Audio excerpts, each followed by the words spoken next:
Hello everyone, welcome back to my YouTube channel মসরোজ vlog. তো তোমরা সবাই কেমন আছো? আশা করি অনেক ভালো আছো। তো তোমাদের জন্য আরেকটা নতুন ভিডিও নিয়ে আসলাম। তো দেখতেই পাচ্ছ পাহাড়টা দেখতে খুব সুন্দর লাগছে, আর ভিউটা দেখো অসাধারণ একদম, কি বলবো, খুব ভালো লাগছে। তো এখানে আমার হাজব্যান্ড গেছিলো, আমি যাইনি। এটা বলতে বাবাধামে। তো বাবাধাম যাওয়ার পথে এটা একটা জায়গাতে, তো দেখো পাহাড়ের উপর থেকে কি সুন্দর জল পড়ছে ঝর্ণার মতন। তো বাবাধামে যাওয়ার আগে এখান থেকে স্নান করে জল নিয়ে যেতে হয়, তারপর গিয়ে বাবার মাথায় জল ঢালতে হয়। তো ওখানে তো প্রচণ্ড ভিড়, বাবার মাথায় কোনোভাবে একটু জল ঢালতে হয়। তো দেখো তারপরে আস্তে আস্তে একটা জায়গাতে কি সুন্দর জলগুলো যাচ্ছে না, একদম সাদা পরিষ্কার, একদম মনে হচ্ছে কোনো নোংরা আবর্জনা কোনো কিছুই নেই। তারপর দেখো একটা পাহাড়ের উপরে চলে আসলো, মানে ওখানে শুধু তো ওখানে সব পাথরগুলোতে রাম নাম লেখা, সবগুলোতেই প্রায় পাথরেই রাম নাম লেখা। তো দেখো কত মানুষ গেছে না, কি সুন্দর জায়গাগুলো দেখতে, খুব ভালো লাগে। আর এখানে জানো একটা বান্দর ছিল, অনেক বাঁদর এখানে। তো তুমি যদি কিছু কিনেও না দাও তাহলে তোমার জামা ধরে টানতে থাকে, আর কোনো খাবার যদি ওদের সামনে দিয়ে নিয়ে যাওয়া হয় তাহলে তো একদম কেড়ে নেয়। তো দেখো খুব সুন্দর লাগছে জায়গাটা না। আর এর আগে যেটা দেখালাম, আমার হাজব্যান্ড ভিডিও ধরেছিল, এটা তার উপর থেকে। তো দেখো কি সুন্দর লাগছে, উপর থেকে নিচে দিয়ে যাওয়ার রাস্তা আছে, খুব ভালো লাগছে জায়গাগুলো। জানি না কবে যেতে পারবো, কিন্তু যাওয়ার ইচ্ছে আছে। তো দেখা যাক কবে যাওয়া যায়। তারপরে অবশেষে এসে বাবাধামে পৌঁছে গেল। তো দেখো কি ভিড় না, এই শ্রাবণ মাসটাতে প্রচুর ভিড় থাকে, অনেক জায়গা থেকে অনেকেই যায়। তো আমার হাজব্যান্ড গিয়েছিলো।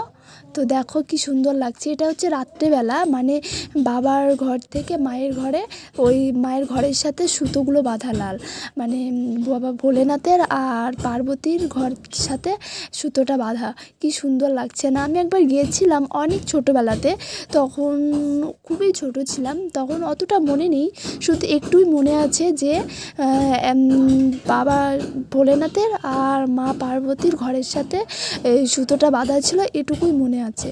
তো দেখো ভেবেছিলাম ওখানে আমি ভিডিও কল করবে আমাকে, ভিডিও কলে আমি দর্শন করব, কিন্তু কি বলো তো ওখানে নেটওয়ার্কের অনেক সমস্যা, ওই জন্য মানে কল করতে পারিনি। আর যে ভিড়, এই ভিড়ের মধ্যে কিভাবে কল করবে বলো, কোনো মতে না একটু ভিডিও করতে পেরেছে, এটাই। তো খুব ভালো লাগলো। তো ওখানে তো মনের মতন করে জল ঢালা যায় না, মানে লাইন দিতে হয় অনেকক্ষণ, 2-3 ঘন্টা লাইন দেওয়ার পরে চান্স পায়, তাও কোনোভাবে একটুখানি জল দিয়ে বেরিয়ে আসতে হয়।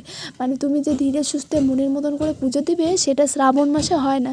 যদি অন্য কোনো টাইমে যাওয়া যায় তো তখন একটা আলাদা ব্যাপার, তখন হয়ে যায়, কিন্তু তখন শ্রাবণ মাসের সময় দেওয়া যায় না। তো দেখো জায়গাগুলো খুব ভালো লেগেছে, আমারও যাওয়ার ইচ্ছা আছে, দেখি কবে যাওয়া যায়। তো তোমাদের কেমন লাগলো, তোমরা কে কে গেছো অবশ্যই জানিও।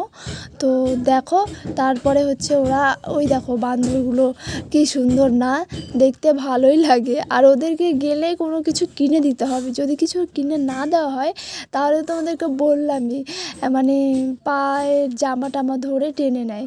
তো দেখো তারপর আস্তে আস্তে আমার এখানে একটা মন্দির আছে, যতদূর সম্ভব এখানে হচ্ছে জয় শ্রীরামের মন্দির আছে। তো এখানে পুজো দিবে, তো অনেক জায়গাতে পুজো দিয়েছে, শুধু বাবাধাম না, বাবাধাম যাওয়ার পথে যতগুলো মন্দির পড়েছে আমার হাজব্যান্ড প্রায় সবগুলো মন্দিরেই পুজো দিয়ে গেছে। তো এটা তো দেখলেই তোমরা পাহাড়ের উপরে। তো এখান থেকে কিছু জিনিস কেনা যায়, যেমন ধরো প্রসাদ, তারপরে হচ্ছে বাবার মাথায় জল ঢালার জন্য একটা ঘটি, সব কিছুই কেনা যায়। তো দেখো হনুমানগুলো কি সুন্দর ওখানে বসে আছে না, আর সবাই ওখানে খাবার দিচ্ছে। কিন্তু আবার একটা কথা, যে কাউরির খাবার নিতে চায় না, এটা অবশ্য ভালো করেই জানি যে কাউরির খাবার নেয় না। তো খুব ভালো লাগলো ভিডিওটা আমার, তোমাদের কেমন লাগলো অবশ্যই জানিও। আর সবাই ভালো থেকো, সুস্থ থেকো। আর আমি এখানে ব্লগটা শেষ করছি। তো আবার দেখা হচ্ছে একটা নেক্সট ব্লগে।